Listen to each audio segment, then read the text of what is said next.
9 मई के 2 मुकदमात में फैसले आए हैं और ये 2 अलग अलग मुकदमात हैं। इनमें से एक मुकदमा शादमान थाने का जलाओ घिराव 9 मई के हवाले से और दूसरा राहत बेकरी का जलाओ घिराव।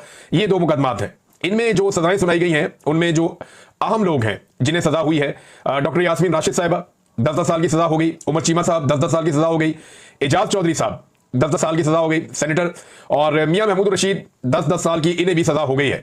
आयशा भुट्टा साहिबा को 10 साल की सजा हुई है और इमरान खान साहब के गार्ड हाफिज अरशद, इन्हें भी 10 साल की सजा सुनाई गई कैद की। हालांकि उस वक्त वो इस्लामाबाद में मौजूद थे, इमरान खान के साथ उनकी सिक्योरिटी कर रहे थे जिस वक्त बाद में लाहौर में एहतजाज हुआ, तो इतनी जल्दी तो बंदा पहुंच ही नहीं सकता।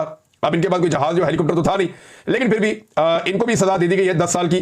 तो यानी जो भी निजाम को लगता है कि इन लोगों को सजा देनी चाहिए तो उन्हें दी जाती है। अब कुछ लोग जो है उन्हें बरी किया गया इन केसेस में, जिनमें शाह महमूद कुरैशी साहब एक बड़ी अहम शख्सियत है। इन्होंने 2 साल तकरीबन जेल काटी है और अब शायद वो बाहर आ जाए। उनके बाहर आने से ये होगा कि पाकिस्तान तहरीक इंसाफ को एक ऐसी शख्सियत मिल जाएगी आजाद जो मामला को देख सकेगी। देखिए, इससे पहले परवेज इलाही साहब बाहर आए लेकिन वो कुछ भी नहीं कर पाए, पार्टी के लिए कोई फाल किरदार उन्होंने अदा नहीं किया। वो तब से अब तक खामोश हैं और बेहतर वक्त का इंतजार कर रहे हैं।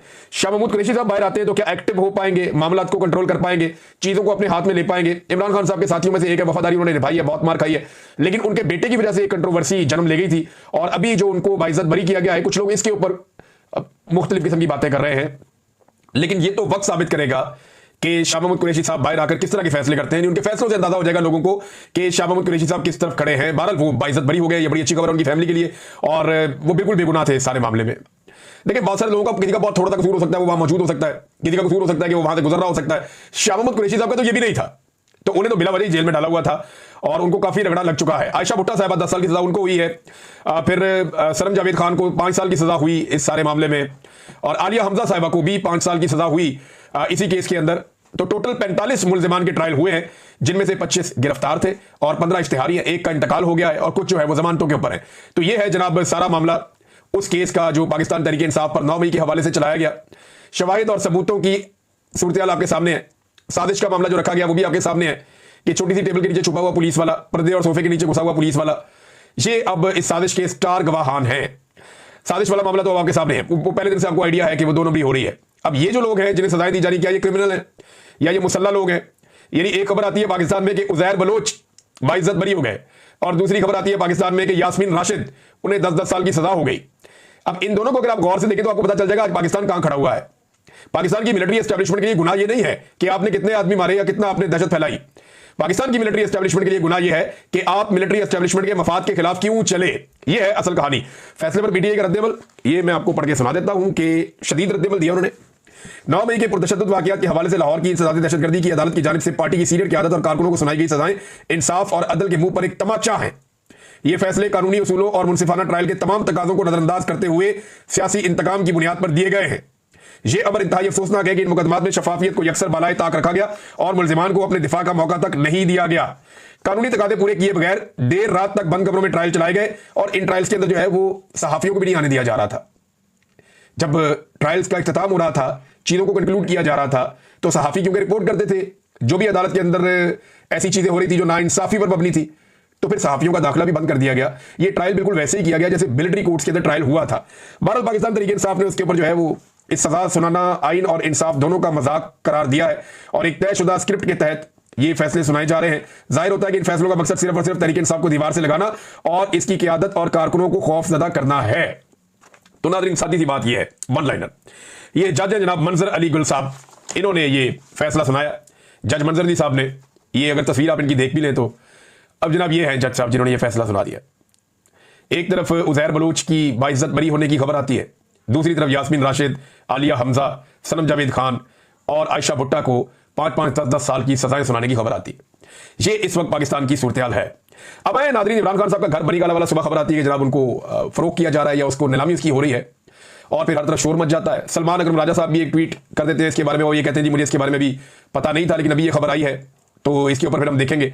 लेकिन ऐसा हुआ कुछ नहीं, बल्कि ये इमरान खान साहब का बनी गाला का घर नीलाम नहीं हो रहा था, क्योंकि देखिए नीलामी का कोई अदालत से ऑर्डर ही नहीं है ना। वैसे तो पाकिस्तान में कुछ भी हो सकता है, लेकिन बनी गाला का जो घर है इमरान खान साहब का, उसकी नीलामी का कोई ऑर्डर नहीं था।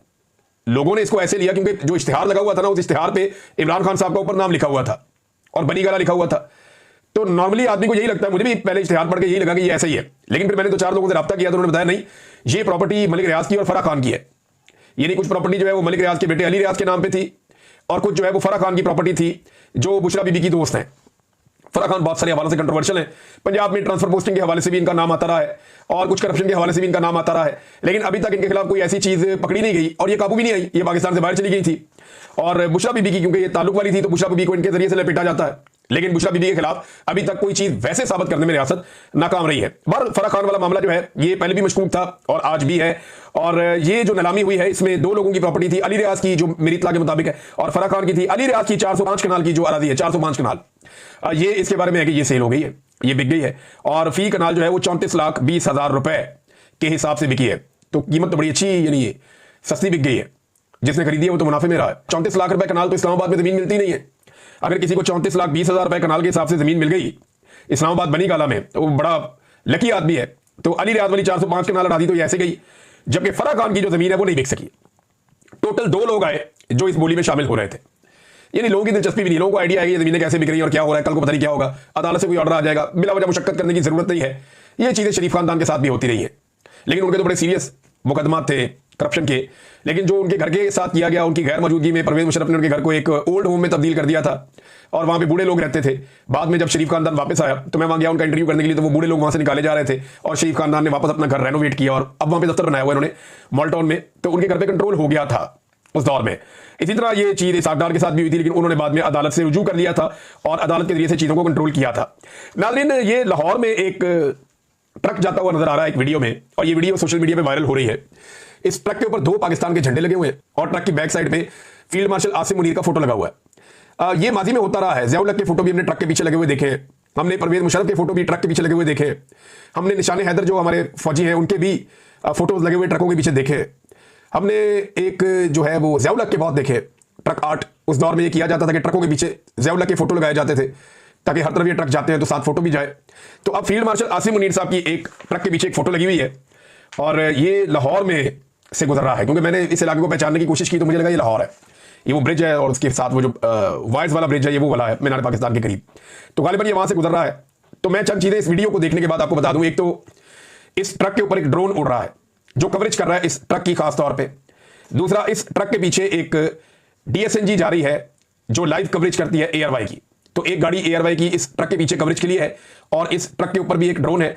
और तीसरी बात यह है कि लाहौर में दिन के वक्त ट्रक दाखिल नहीं होते। जब तक मुझे पता है कानून का आखिरी खबरें आने तक, तब तक तो लाहौर में ये कानून नहीं था कि दिन के वक्त ट्रक लाहौर में दाखिल हो, और ये दिन की रोशनी में ट्रक जा रहा है। इसके ऊपर क्योंकि आसिम मुनीर साहब का फोटो है तो इसको दिन क्या रात क्या, ये जब मर्जी जहां मर्जी चला जाए, तो इस ट्रक को दिन के वक्त लाहौर में गुजारा गया। ये प्रोडक्शन है मेरे ख्याल में। तो आसिम मुनीर साहब को ऐसी ब्रांडिंग की क्या जरूरत है, ये समझ नहीं आ रही, या उनकी ये ब्रांडिंग क्यों की जा रही है। ये अगर आप अलाउ करें तो पूरे पाकिस्तान के जो ट्रक वाले मियां वाली से आते हैं ज्यादातर, तो ये तो सारे इमरान खान का फोटो लगा देंगे अपने अपने ट्रक के पीछे। अताउल्लाह ईसा खेलवी का फोटो बहुत ज्यादा लगाया ट्रकों के पीछे, मियां वाली के जो हमारे ड्राइवर साहबान हैं उन्होंने। तो ये क्या जरूरत पड़ी है कि इतनी ब्रांडिंग की जा रही है आर्मी चीफ की, क्यों बार बार अवाम का पैसा इन चीजों पर लग रहा है, ये बात मेरी समझ से बाहर है। बहरहाल ये शाह से ज्यादा कुछ लोग शाह के वफादार भी होते हैं, लेकिन ये वीडियो जो है सारी कहानी खोल रही है कि ये कोई नेचुरली कोई वीडियो नहीं है, ये बाकायदा ब्रांडिंग की जा रही है फील्ड मार्शल आसिम मुनीर साहब की। किस मकसद के लिए की जा रही है, अभी आने वाले दिनों में उनकी एक्सटेंशन का एक मामला है। 29 तारीख के बाद वो क्या आर्मी चीफ रहेंगे या नया आर्मी चीफ आएगा, या उन्हें एक्सटेंशन 2 साल की मिलेगी या 5 साल की मिलेगी, इसके बारे में अभी कुछ आइडिया नहीं है, कुछ कहा नहीं जा सकता। लेकिन इस वक्त उनकी ये ब्रांडिंग करने का मकसद क्या है ये समझ आ जाती है।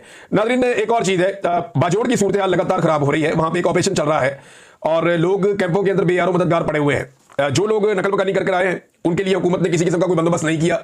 वो मुख्तलिफ इलाकों में रिहाइश पदीर हैं बेचारे, उनके लिए सर ढांकने के लिए भी जगह नहीं है कुछ लोगों के लिए। सूबाई हुकूमत ने और वफाकी हुकूमत ने कोई खास इकदाम नहीं किए। जो वहाँ मकामी सहाफ़ी हैं वो ये बता रहे थे, हमारे सहाफ़ी हैं जाहिद खान साहब, वो सुबह नाश्ते का सामान और खाना पीना लेकर गए थे बहुत सारे लोगों के लिए। उन्होंने अपील भी की है कि ये लोग आपके मेहमान हैं, ये मुसीबत के मारे अपने इलाके छोड़कर आए तो इनकी मदद करें। तो मेरी भी पाकिस्तानियों से गुजारिश है, जिन जिन इलाकों में ये लोग आते हैं, जिनके इलाकों में ऑपरेशन किया जा रहा है, इनकी मदद करें।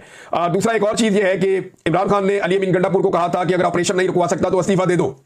अब वो बजाय इसके कि ऑपरेशन रुकवाएं, वो कर्फ्यू लगाने का ऐलान कर रहे हैं अली अमीन गंडापुर साहब, और जगह जगह कर्फ्यू लगा रहे हैं और कर्फ्यू के बाद वहां पे ऑपरेशन हो रहे हैं। तो इस वक्त बाजोड़ में एक ऑपरेशन जारी है, मिलिट्री ऑपरेशन, जिसे इमरान खान साहब ये समझते हैं कि ये मसाइल का हल नहीं है बल्कि इससे मसाइल बढ़ जाते हैं। लेकिन गंडापुर साहब ऑपरेशन रुकवाने के बजाय ऑपरेशन में सहूलतकारी कर रहे हैं और लोग नकल मकानी भी लोगों की हो रही है, उनका ख्याल भी नहीं रखा जा रहा।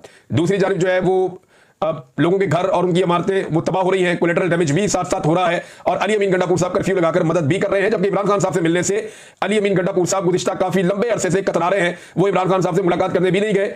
उनका एक जूनियर है, बहुत जूनियर है, बैरिस्टर सैफ, वो मुलाकात के लिए चला जाता है और आकर अली अमीन गंडापुर साहब को बता देता है, उसको मिलने दिया जाता है, अली अमीन गंडापुर को नहीं मिलने दिया जाता। ये तो सवाल ही पैदा नहीं होता।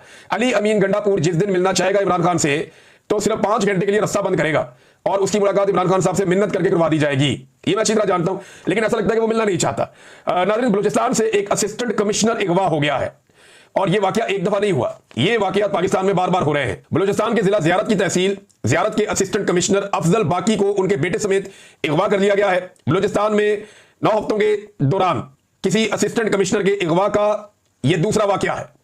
ये नाज़रीन सूरत-ए-हाल है इस वक्त बलूचिस्तान की कि आप वहां पे जमीन पे सफर नहीं कर सकते, आम आदमी वहां पे जा नहीं सकता। अगर ऑफिसर्स भी निकलते हैं या हुकूमती लोग भी निकलते हैं तो वो बहुत बड़ी सिक्योरिटी के साथ निकलते हैं। ट्रेन वहां पे बंद कर दी गई है, मोबाइल इंटरनेट सर्विस जो है वो वहां पे मुअत्तल कर दी गई है और लोगों को मना कर दिया गया है कि वो गैर जरूरी तौर पे ट्रैवल ना करें। रात के वक्त कोई भी गाड़ी सड़क पे नहीं होती। ये एक सूबे की हालत कर दी है पाकिस्तान के फैसला साजों ने, गलत फैसले कर करके लोगों को दीवार के साथ लगा लगा कर। आज भी बलूचिस्तान में जबरी तौर पे गुमशुदगियों के खिलाफ इस्लामाबाद में वो लोग बैठे हैं बेचारे और वो ये कह रहे हैं कि कानून के मुताबिक, इंसाफ के मुताबिक हमारा सूबा चलाया जाए। अगर किसी ने कोई जुर्म किया है तो उसे अदालत में पेश किया जाए। जबरी गुमशुदगियां कोई किसी मसले का हल नहीं है, इससे नफरत और दहशतगर्दी में इजाफा होता है और लगातार होता चला जा रहा है। नाज़रीन, ये एक और सर्वे आया और ये सर्वे लाहौर से आया, बड़ा इंटरेस्टिंग है, मैं आपके सामने रखता हूं। ये रिपब्लिक पॉलिसी का सर्वे है और लाहौर में इन्होंने जुलाई में यह सर्वे किया है और अब इन्होंने यह सर्वे जारी कर दिया है। रिपब्लिक पॉलिसी लाहौर का जुलाई 2025 में इंतखाबी सर्वे शाया हो गया। सर्वे के आदाद-ओ-शुमार शहर की सियासी तरजीहात और अवामी रुझानात की वाज़ेह तस्वीर पेश करते हैं। यानी लोगों से इन्होंने पूछा कि आप ये बताएं कि आप किसे वोट डालेंगे अगर अभी इलेक्शन हो जाते हैं तो लाहौर में क्योंकि इलेक्शन आ भी रहा है तो लाहौर के शहरियों ने जो जवाब दिया वो बड़ा दिलचस्प है। 51% शहरियों ने कहा कि वो पाकिस्तान तहरीक इंसाफ को वोट डालेंगे। 51%, अंदाजा करें आप, 51%। जबकि सिर्फ 16% शहरियों ने कहा कि वो पीएमएलएन को वोट डालेंगे। याद रखिएगा, 16% वोटिंग ट्रेंड अगर आपके हक में है ना तो आप एक भी सीट लाहौर से नहीं जीत सकते। एक भी सीट आप नहीं जीत सकते अगर 16% आपकी हालत है तो।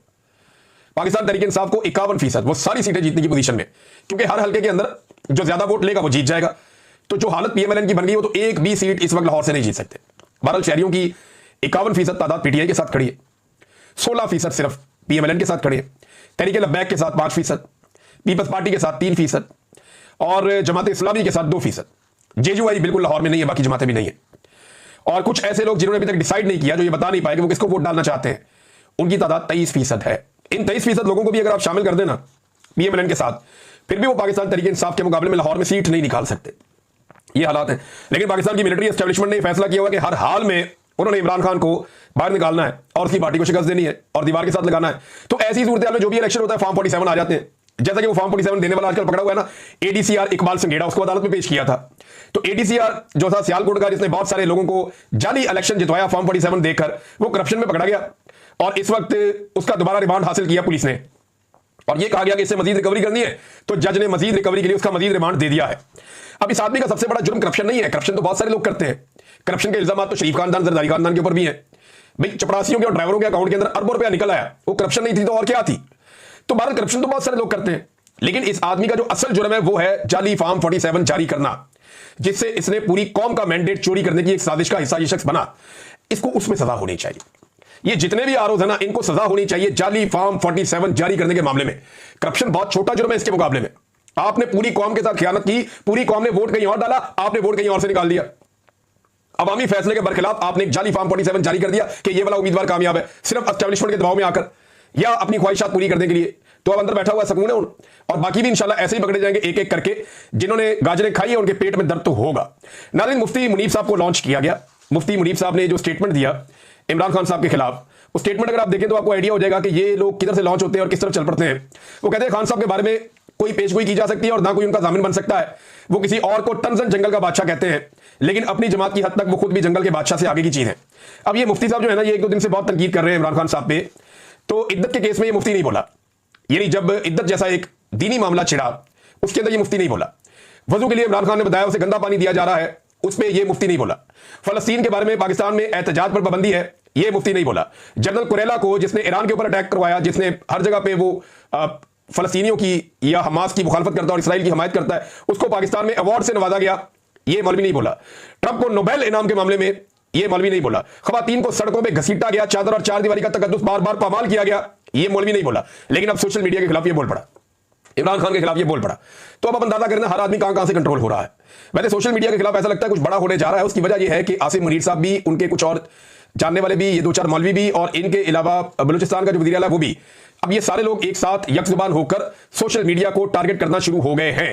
तो ऐसा लगता है कि मुल्ला मिलिट्री अलायंस जो है वो एक दफा फिर एक्टिव हो गया है और अब सोशल मीडिया को ये टारगेट करने की कोशिश करेंगे। नाज़रीन, दो छोटी छोटी खबरें जल्दी आपको बता दूं। एक तो शहजाद फारूक जो है वो अदालत में उसका केस लगा और वो बाजियाब हो गया, ये बड़ी अच्छी बात है। लाहौर से इसको गिरफ्तार किया गया था और वीडियो मौजूद होने की वजह से केस बड़ा मजबूत था, तो पुलिस ने गिरफ्तार किया था, फिर पुलिस फंस गई, लिहाजा अदालत में जैसे ही केस लगा तो शहजाद फारूक बाजियाब हो गया। पाकिस्तान तहरीक इंसाफ का कारकुन है, अब्बास फारूक का भाई है, ये बहुत अच्छी बात है। दूसरा जो है वो सिंध में एक खबर आ रही है कि 14 अगस्त के मौके पर दफा 144, ये बहुत अजीब चीज लग रही है मुझे कि 14 अगस्त तो जश्न आजादी लोग बनाते, तो दफा 144 क्या वाकई ये हो सकता है? खबर तो एक आई है, इसकी कंफर्मेशन कुछ लोग दे रहे हैं, लेकिन सिंध की गवर्नमेंट को सोचना चाहिए कि 14 अगस्त यौम आजादी और दफा 144 सिर्फ पाकिस्तान तहरीक इंसाफ के डर से, या इस डर से कि वहां पे इमरान खान के नारे लग जाएंगे और आपको कोई मुंह नहीं लगाएगा। अब तक के लिए इतने, अपना ख्याल रखिएगा, अपने चैनल का भी अल्लाह हाफ़िज़।